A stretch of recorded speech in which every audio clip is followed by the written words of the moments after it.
They're not spending the money on producing, LED screens or whatever the case is.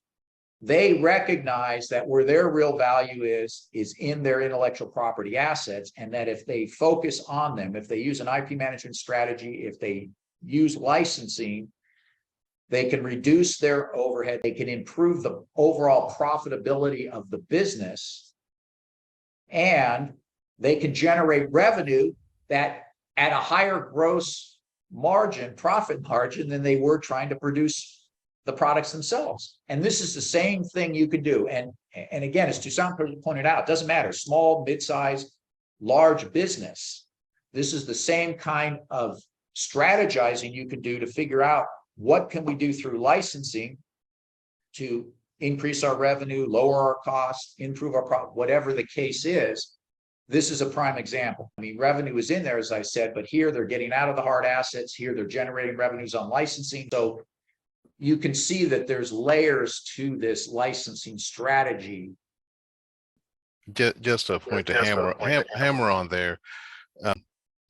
The licensing revenues that are generated through these kinds of exercises fall right down to the bottom line. That's additional profit with a relatively modest cost, frankly, for establishing, managing, and executing the right kind of intellectual property management program. Is effectively generated, could double a company's profits at minimum, just with the right kind of well-executed IP management program. These companies have shifted a big chunk of their IP into the licensing world because it does generate a lot of money for them, a significant amount of money. And oftentimes, depending on what your IP is, it could have a greater value or a greater revenue generating potential than you have the capacity to undertake or will ever have the capacity to undertake.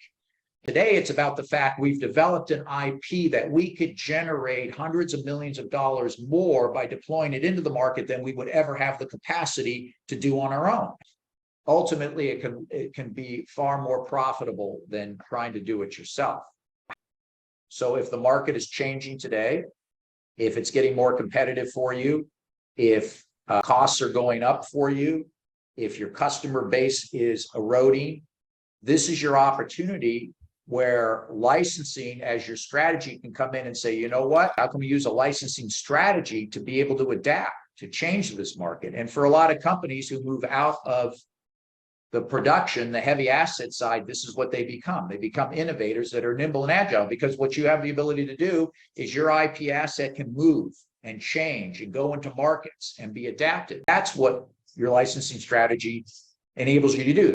This is where licensing comes in. You can use licensing to help you capitalize on these opportunities by identifying where your IP can go, whether it's overseas, a new product configuration, a joint venture partnership, whatever the case may be.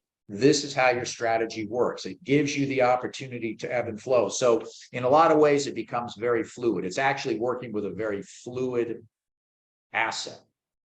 And so part of your strategy is looking at this and saying, where can we go and what can we do? Now, obviously, as you strategize, you can't always foresee everything, but you certainly, once you have your assets organized, once you put down your plan, once you identify we want to enter markets or expand our brand or go for a long-term play or whatever it is, and then as you move down into the tactics of what you're going to do, whether it's by distribution channel, geographic area, this is going to give you the ability to figure out where you can go, what you need to do to get there, and then how you can get there through licensing. And what they did is they reinvented themselves with licensing. They moved to a licensing model.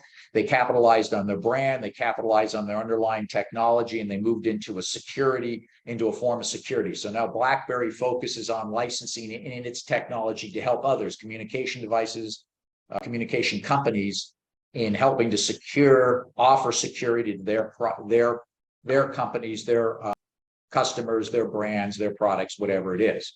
So in wrapping this up, remember, IP is your most valuable business asset. You make and sell may not be the best model or strategy for your business today. It may be innovate and partner with your IP.